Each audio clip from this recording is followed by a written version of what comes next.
Rise and shine, everyone. 6:01. Jason Hackett, Alicia Lewis here with you to kick off this Thursday. Hope everybody's doing well this morning. Got a lot to talk about, as you saw there, but we got to start with weather this morning because it's a little bit of sprinkles out there. There were some sprinkles. The roads are a little damp for motorists this morning, John, but don't cancel plans. It's going to be nice. Yeah, I like that.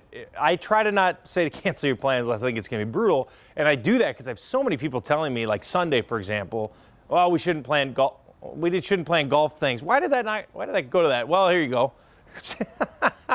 How to tease a 7-day forecast. Tee it up. Well, you're going to get this anyways. All right, well, let's talk about it. So Sunday, I've had a lot of people you see the symbol psychologically like it's going to rain on Sunday. Well, yeah, it might rain on Sunday. But I have two models right now that are completely different. Okay, the European model gives us almost no rain and 70 degrees. The GFS gives us a lot of rain and 58, but I don't like the GFS. So right now there's a good chance that Sunday's mainly dry, and today is also mainly dry. I'll get the clicker working, and we'll get you the radar in a little bit. CC, how do the roads look?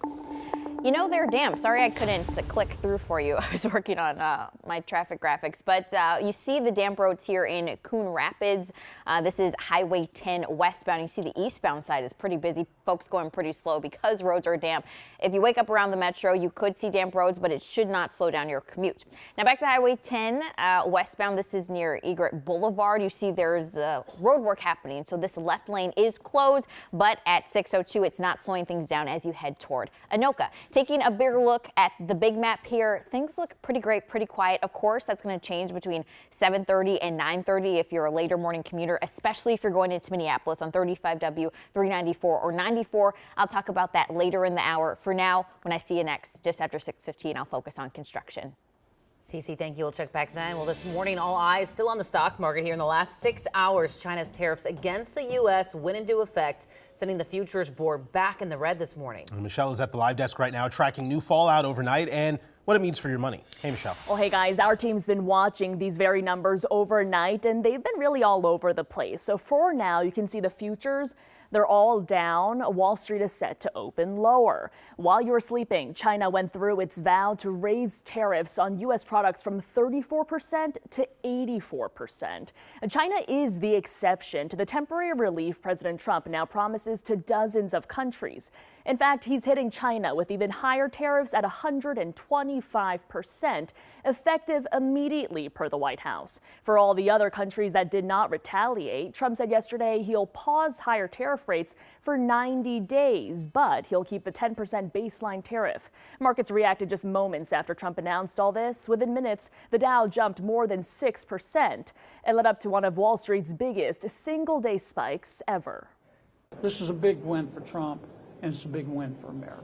This chaos seems to be just a game for Donald Trump, but it is really real, very real, for people's lives, people's livelihoods. They will be fair deals for everybody, but they weren't fair to the United States. They were sucking us dry, and you can't do that. China wants to make a deal.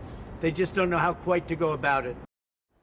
Okay, so guys, get this. Guess who made the most from yesterday's massive rally? Elon Musk. Guys, are you surprised? Well, he saw the largest individual gain yesterday, adding $36 billion to his fortune as Tesla's stock jumped more than 20%. And guys, Mark Zuckerberg right after that. Interesting stuff. All right, Michelle, we're going to see how the markets fare today. It's been so up and down the last few days. Thank you very much. So how's this U.S.-China tariff war going to affect your bottom line? Well, it depends on what you buy. Experts say the price of electronics, like iPhones and laptops, could double. Those deep discounted sites like Shein and Temu will see big price increases, and shipping will take longer. Kids' clothes from Asia, according to a Yale report, could go up 50%. So a $24 outfit will cost $36. And a child's car seat made in China could go from $59 to $91. All right, 6:05 here on your Thursday. This morning, small businesses in the Twin Cities are bracing for the changes ahead with the U.S. increasing tariffs on China. So every year around this time of year, Kitty Wampus Toy Store begins buying inventory for the upcoming holiday season. But for the first time ever, the owner says that the holiday catalog they buy from has no prices because of the constant state of flux due to these tariffs. She is considering buying more inventory from other countries, but nearly 80% of toys sold in the U.S. are made in China, making this a lot easier said than done. It's not like we can say, oh, we're just not going to buy from one country. We'll pivot to another country, especially when that country is China, which produces so many of our inventory products. She adds that they can absorb some of the additional costs from the tariffs, but of course not the entire 125%. Time now 6:06, developing right now. A preschool teacher in Eden Prairie is on administrative leave this morning, accused of giving her students melatonin before nap time. Right now she's not facing any charges, so we're not going to name her, but police are investigating what happened. Our Audrey Russo is live outside of Hardin Spanish Immersion Academy. And Audrey, you've reached out to police this morning. What can you tell us? Yeah, Jason, Alicia, I reached out to police. I asked if any charges have been filed in the last 12 hours. As you mentioned, as of dinner time last night, there weren't any criminal charges filed. But we did get a hold of the search warrant, and it paints two very different pictures. There's what the employee told police, and there's what the preschoolers told their parents. Now, police were called to Hardin Spanish Immersion Academy at the end of last month.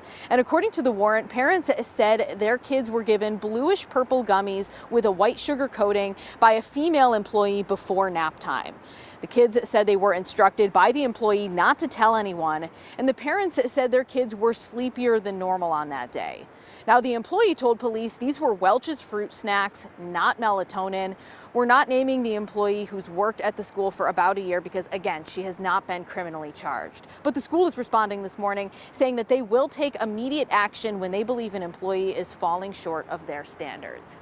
Now, based on the warrant, we were able to find at least one instance where what the employee told police didn't quite match the evidence that police found here at the school. I'll break that down in about a half hour, but for now, Jason Alicia, I'll send things back to you. All right, Audrey Russo reporting live this morning. Thank you very much. A heads up this morning, you're going to be hearing tornado sirens throughout the day today with emergency alerts sent to your phone. But don't worry, this is all part of Minnesota's Severe Weather Awareness Week. This is your opportunity to review and update emergency plans for your homes. This comes as several states are in a state of emergency this morning because of just devastating flooding. Check out these brand new video from Kentucky overnight. While severe weather is no longer a threat, swelling waterways are making the impacts out there widespread. So let's bring in meteorologist John Ziegler now with a closer look at if and when these areas are going to get any relief. Yeah, I mean, you think about the Mississippi, such a large body of water. It takes a long, long time to recede. It's not like a little creek or stream here, which can recede in a day or two. These can take weeks. Again, so this rain was from a week ago, and now we're starting to see these flood warnings go out through Saturday. Now that's good news. Most of these should crest Saturday or Sunday. But the bad news is, well, when you look at the severe threat, we're looking at more rain.